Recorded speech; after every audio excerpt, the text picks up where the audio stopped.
Remember 2018 when life was normal? Back then, Drop was trying to partner with known brands to deliver more affordable audiophile headphones.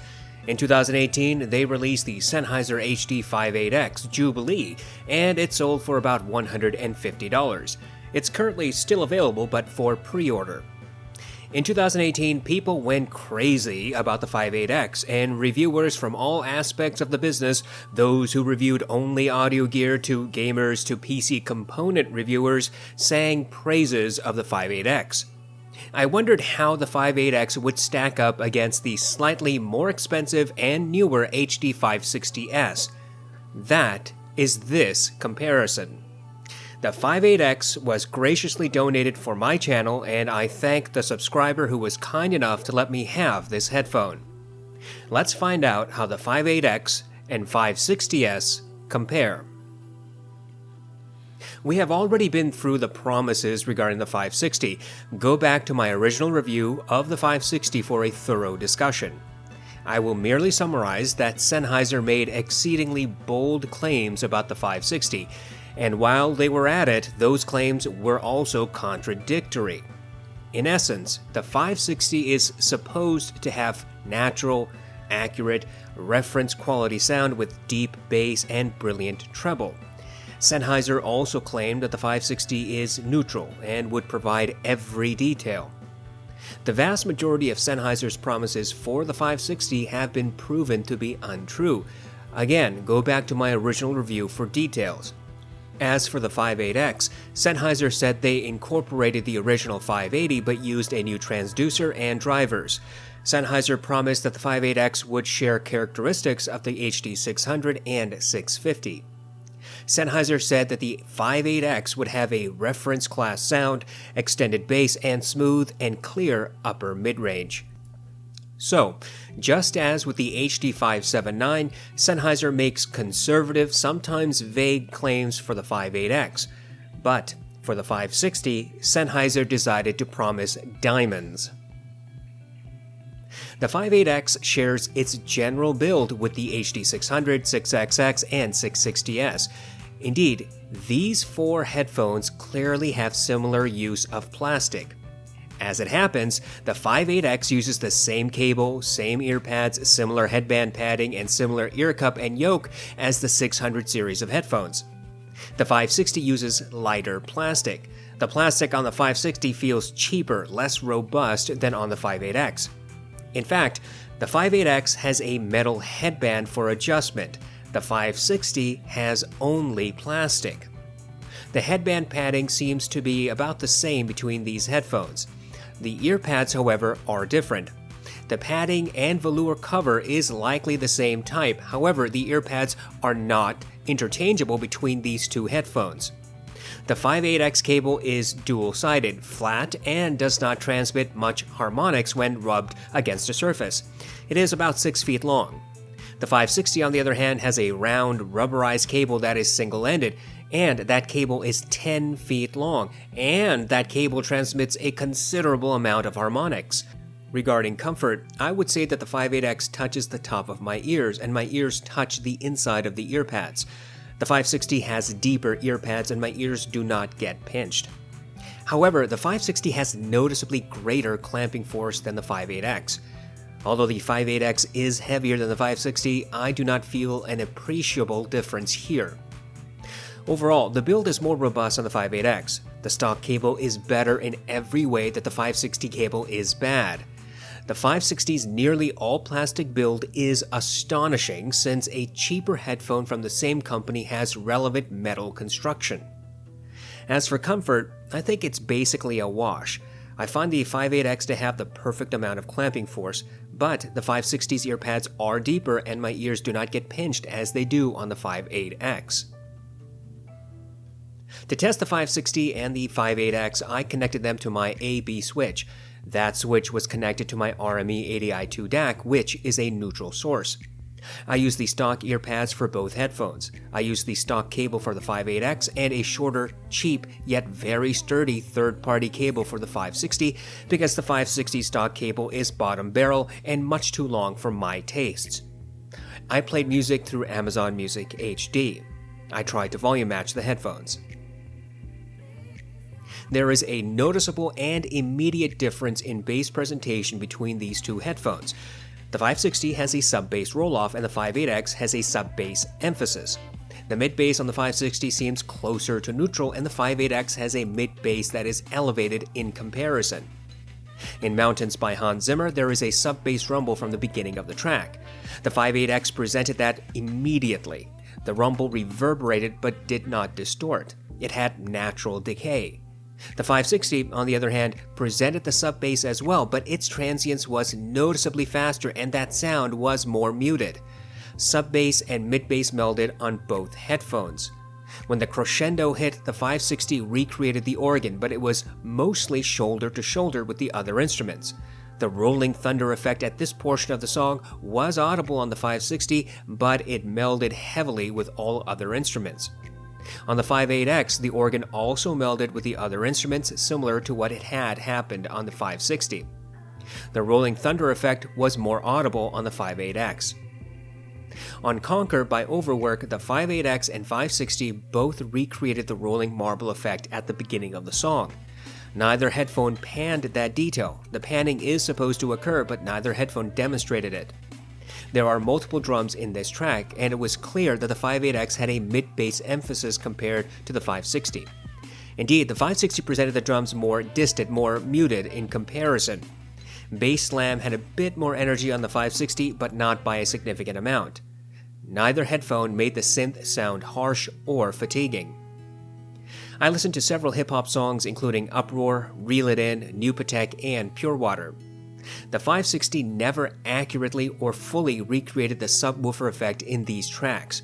The sub-bass sounded distant, like it was in another room. Mid-bass was audible and seemed to be marginally blunted, lacking some sparkle or energy. On the 58X, the subwoofer effect was slightly elevated, its transience was longer, and the effect was more audible than on the 560. Mid-bass seemed to be more emphasized as well on the 58X. On both headphones, vocals remained 1 to 2 steps ahead and did not sound harsh. I listened to Bim Bam Smash from the Bourne Supremacy soundtrack. At 1 minute and 15 seconds into the song, there is a pause and then a hard drum strike timed to cars smashing into each other. Both headphones recreated that hard drum strike, but the 58X had more reverberation, more impact than the 560. Indeed, the 58X seemed to present just a little bit more energy when the drum was played. Overall, bass is different between these headphones. The 560 has a sub-bass roll-off and fast transients, faster than natural, I think. It struggles to present the subwoofer effect in hip-hop songs. The 58X, on the other hand, has elevated bass in comparison. Sub-bass is more audible, mid-bass has a bump in impact and reverberation. The 58X has a more faithful presentation of hip-hop tracks than the 560. Both headphones meld sub-bass with mid-bass, but I think that the 560 is a little bit clearer in this area. Mid's presentation is also different between the 560 and the 58X. The 560 accentuates sibilants and female artists sound a bit shouty, while the 58X seems to be more neutral in this regard. In Orla Gartland's song Why Am I Like This, there is natural grain and sibilants recorded into the track. The 58X presented the sibilants but did not elevate it. Indeed, the sibilants appeared to be close to neutral. The grain in Orla's voice was marginally smoothened. On the 560, the sibilance was accentuated and just below my personal pain threshold. The grain in her voice seemed to be similar to what I heard on the 58X, however. Both headphones recreated natural timbre for the guitar and drum. The 58X had more emphasis in the drum. Both headphones melded the instruments, so the 560 was marginally clearer compared to the 58X. In Want You Back by Haim, the 560 again accentuated the sibilants in the primary vocalist. The 58X, on the other end, did not, and it seemed to be fairly neutral. Both headphones presented the two backup vocalists with their individual tonalities at the beginning. I would say that the 560 had marginally clearer rendition of the backup vocalists. However, when the instruments played, both headphones melded the backup vocalists into one voice. The piano, guitar, drum, and bass all appeared to have correct timbre on both headphones. However, the 560 always presented everything in this track, and frankly, all the other tracks in this test, further away. In other words, the 58X had a more intimate presentation of the elements. Both headphones melded the notes of all instruments, but the 560 retained a slight edge in clarity. In superposition by Young the Giant, the 58X presented correct timbre for the ukulele, drum, and bass. The bass seemed a bit elevated but never distorted. The male vocalist has some sibilance in his voice, but the 58X kept that detail neutral and did not push it forward. On the 560, the instruments had the same type of timbre as on the 58X. However, the bass was recessed and the drums sounded a little bit distant. There is a backup vocalist in this mix, but neither headphone presented his voice. Between 1 minute and 10 and 1 minute and 15 seconds, there are supposed to be sharp intakes of breaths. Both headphones made that detail sound like gasps and not sharp intakes. Overall, the 58X seems to have a smoother presentation than the 560. The 560 elevates sibilance, especially for female vocalists. It also pushes vocals forward and ahead of the other instruments. Now, the 58X also pushes vocals forward probably to a similar degree as the 560, but the 58X does not accentuate sibilance. Because the 58X has more bass emphasis and smoother vocals, it does not sound shouty. Both the 560 and 58X have very similar treble response. Both seem to be close to neutral in this regard. In Scherzo for X-Wings, both headphones presented the brass and horns very similar in tonality. These instruments had their characteristic nasally sound and cut through the mix. The timpani was rolled off and distant on the 560 and more audible on the 58X. The 560, however, made all instruments sound further away, whereas the 58X had a more intimate presentation. Imagine the difference between small speakers 10 feet away and small speakers about 5 feet away. In Flight from the City by Johan Johansson, the 560 made the piano sound as if it was about 10 feet away from me. The 58X made it sound like it was about 5 feet away from me. The bassier notes were elevated on the 58X, whereas on the 560, those same notes had noticeably faster transients and seemed to be underemphasized. I could hear the electric buzz in the track on both headphones, but just barely. I heard the creaking of wood on the pianist's bench and the shifting of the cello. The 560 presented these details slightly more clearly than the 58X. The cello sounded smooth on both headphones and tended to meld a bit more on the 58X. In Take 5 by the Dave Brubeck Quartet, both headphones recreated the piano in the right, the drums in the left, the saxophone dead center, and the bass somewhere behind. The bass was more audible and more emphasized on the 58X. The saxophone was smooth and sounded natural on both headphones. The cymbal strikes on the drum kit sounded similar on both headphones, and both headphones muffled the detail with that instrument. Some headphones, like the Austrian Audio Hi-X55, can clearly demonstrate a different tonality with each successive strike on the cymbals. That is, if the cymbal is hit head-on or slightly from the side, the X55 presents a slight shift in sound. Neither Sennheiser headphone did that. Overall, treble seems to be neutral, or at least close to it, on both headphones. All treble instruments appear to have an appropriate amount of energy and never become harsh or peaky. I have tried to explain the details I heard with both headphones. In this section, I will merely summarize what I heard during the listening test. Neither the 560 nor the 58X are detail-oriented headphones. I know Sennheiser claims otherwise for the 560, but that's simply not true. I will point out that the 560 tends to have a slight edge in clarity compared to the 58X. Sometimes it is easier to pick out micro details on the 560. Not always, not consistently, but it did happen. The 560's faster transients and sub-bass roll-off might explain some of this.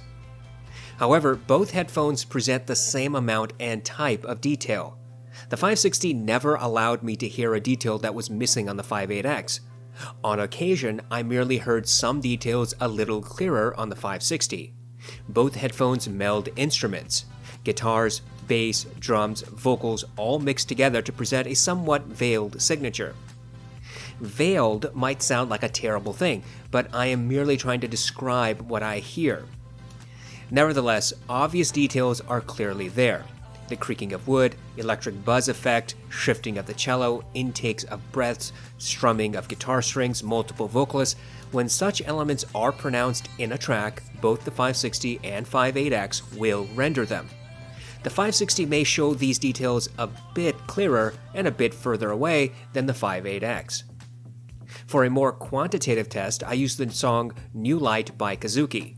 This track has layers of details, including the sound of wind, rustling of grass, children playing, synth, and footsteps.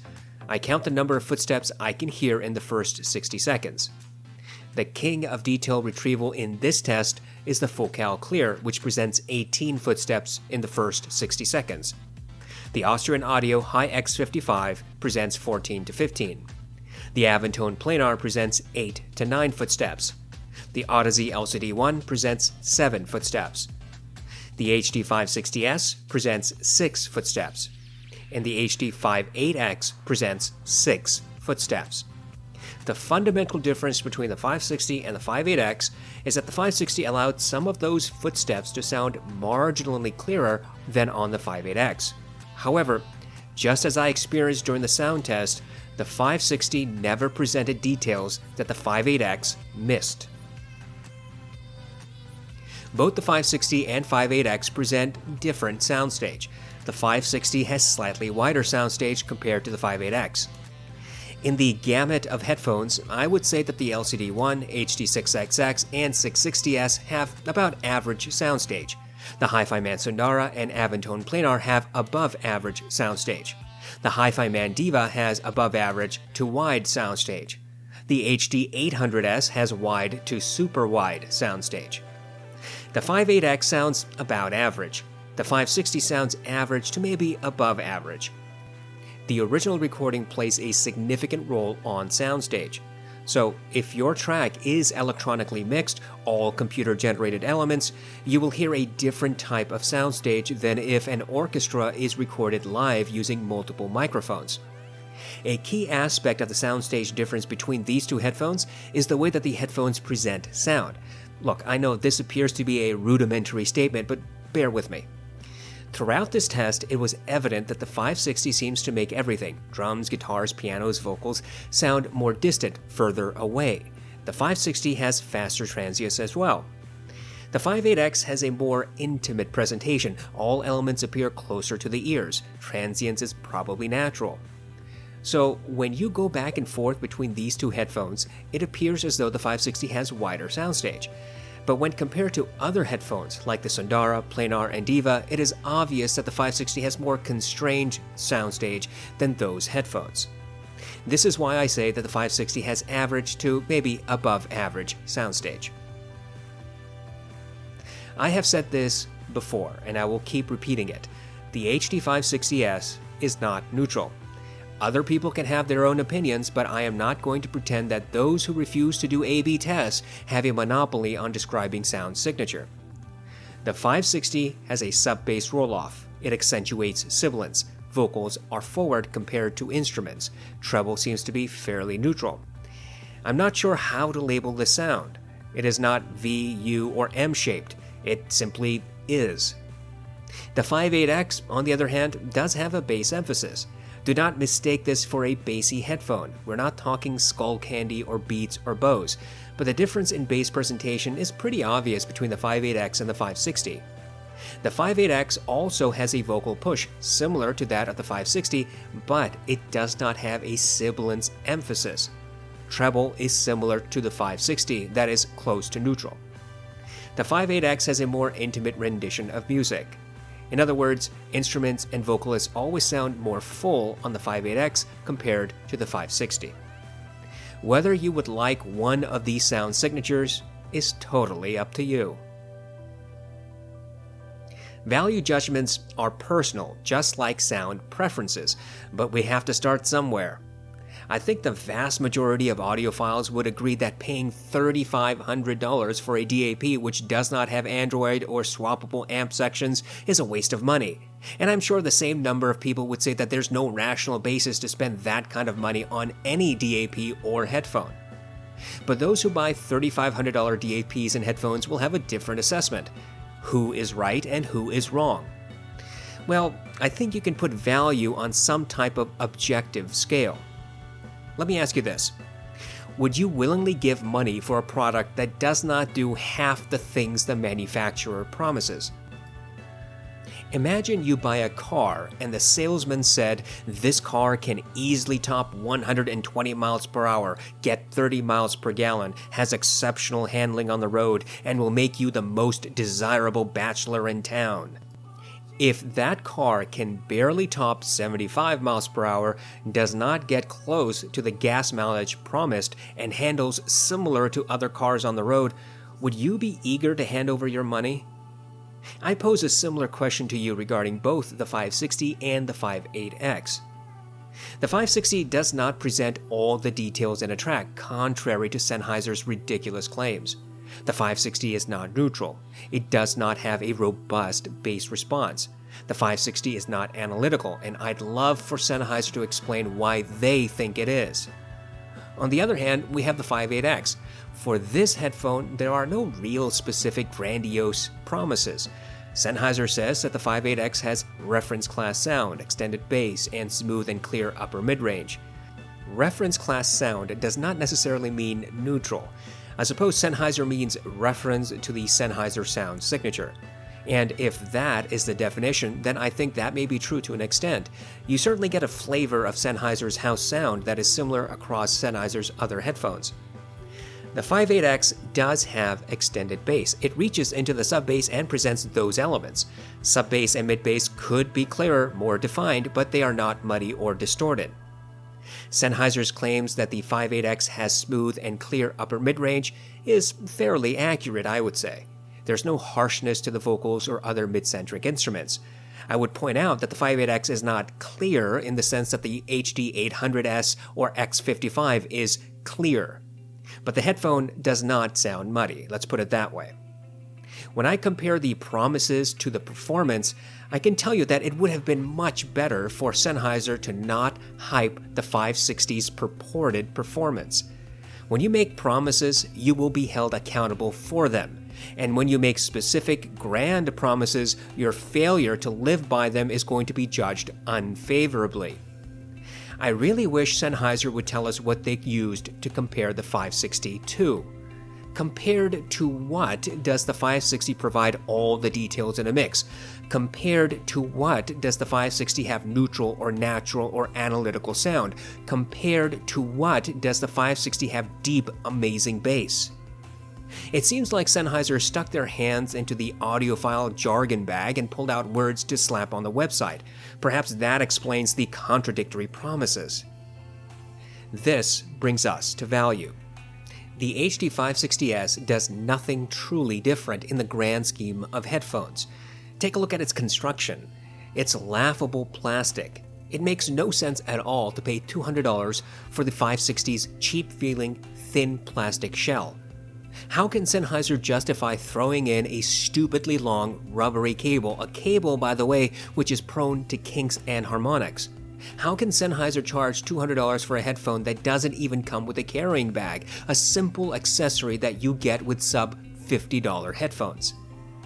The 560 sound is certainly different from the 58X. The 560 does have more Soundstage, a bit more clarity than the 58X, but that's merely the difference in sound presentation and is a different assessment than whether or not the 560 lives up to Sennheiser's promised performance. You may very well love the 560's sound signature. If you paid money for it, then I hope you do. You deserve to have a product that satisfies you. But I simply do not see the value proposition with the 560. Its build is hardly reassuring. Its accessories are bottom barrel and non-existent. Its promised performance is unrealized. If you turn to the 58X, you can see there's more robust construction, and Sennheiser's claims are more or less accurate. You may dislike the 58X sound signature, and sure, I do not think that the 58X really does anything groundbreaking in this regard. The headphone is not particularly clear, details do not jump out. It is, in most respects, an average headphone. What I would ask you to consider is whether you want to be propelled with typical audiophile hype, or do you want to make a measured, logical, thoughtful decision? All those who say that the 560 or 58x or any other headphone is amazing or the best may very well feel that way. That is their experience. But I do not see any reason why you should spend your money because somebody else had a positive experience. What about all those who had negative experiences? My position on the matter is rather simple. I take no position on whether either headphone is good or bad. I merely critically examine if the manufacturer is being factual or not. And in this instance, Sennheiser's marketing is shameful regarding the 560. The question for you is whether you would appreciate the 560 or the 58x sound. And until you actually put these headphones on your head, you never will actually know. My suggestion is that you gather as much information as possible about the performance of any headphone or any other component, look at the build and accessories, and ask whether you are willing to pay the price for what you're actually getting.